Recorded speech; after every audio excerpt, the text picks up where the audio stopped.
Mivi speak വീഡിയോയുടെ പുതിയൊരു വീഡിയോയിലേക്ക് സ്വാഗതം. ബാങ്ക് അക്കൗണ്ടുകളുമായി ബന്ധപ്പെട്ട് വന്നിരിക്കുന്ന ഏറ്റവും പുതിയ മാറ്റങ്ങളാണ് വീഡിയോയിലൂടെ ഷെയർ ചെയ്യുന്നത്. വിശദ വിവരങ്ങളിലേക്ക് കടക്കും മുന്നേ ചാനൽ ആദ്യമായി കാണുന്നവരാണെങ്കിൽ സബ്സ്ക്രൈബ് ചെയ്യുക, ലൈക്കും കൂടി ചെയ്ത് സപ്പോർട്ട് തരിക.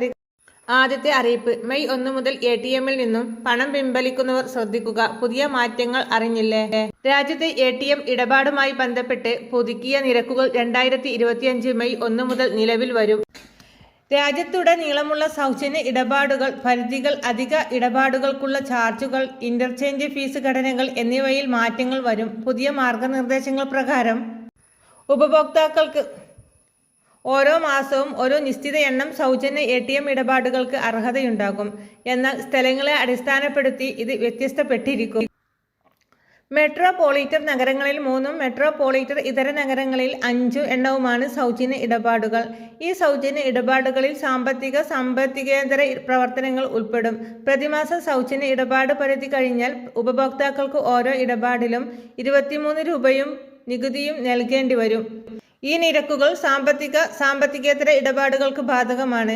പണം സ്വയം നിക്ഷേപിക്കാൻ സാധിക്കുന്നത് ക്യാഷ് റീസെയിൽ മെഷീനുകളുടെ ഇടപാടുകൾക്ക് നിരക്കുകൾ ബാധകമാണ്. രാജ്യത്തെ പ്രമുഖ ബാങ്കുകളായ HDFC bank, Punjab national bank, Kotak Mahindra bank എന്നിവയിൽ നിങ്ങളുടെ ഉപഭോക്താക്കൾക്ക് നിരക്ക് ഈടാക്കുന്നതുമായി ബന്ധപ്പെട്ട സന്ദേശം അയച്ചു കഴിഞ്ഞു. സൗജന്യ പരിധി കഴിഞ്ഞാൽ HDFC ബാങ്കിന് 23 രൂപയും നികുതിയും മെയ് 1 മുതൽ നൽകണം. നേരത്തെ ഇത് 21 രൂപയും നികുതിയുമായിരുന്നു.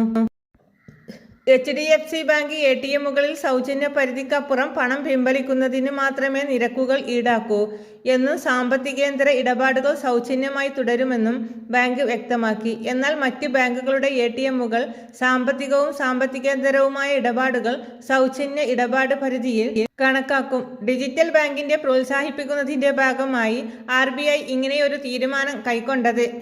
റിസർവ് ബാങ്ക് ഓഫ് ഇന്ത്യയുടെ കണക്ക് പ്രകാരം 2023 ജനുവരിയിൽ 57 കോടിയിലധികം രൂപയുടെ ATM പിൻവലിക്കൽ നടന്നു. 2024 ജനുവരിയിൽ 52.72 കോടിയായി കുറഞ്ഞു. 2025 ജനുവരി ആയപ്പോഴേക്കും ഇത് 48.83 കോടിയിലേക്ക് കുറഞ്ഞു. ATM ഉപഭോക്താക്കൾ ശ്രദ്ധിക്കേണ്ട മറ്റു കാര്യങ്ങൾ: മെട്രോപൊളിറ്റൻ മേഖലകളിലുള്ളവർ ATM ഉപയോഗം കൃത്യമായി ഓർത്തുവയ്ക്കുക. മറ്റു ബാങ്ക് ATM ഉപയോഗിക്കുന്നവരും കൃത്യമായി ഓർത്തുവെക്കുക. സൗജന്യ ഇടപാട് പരിധി കഴിഞ്ഞാൽ 23 രൂപയും നികുതി നൽകേണ്ടി വരും. ക്യാഷ് ഡിപ്പോസിറ്റ് മെഷീനുകളിൽ നിന്ന് പണം പിൻവലിക്കുന്നവർക്ക് ഇത് ബാധകമാണ്. എന്നാൽ പണം നിക്ഷേപിക്കുന്നവർക്ക് നിരക്ക് ബാധകമല്ല.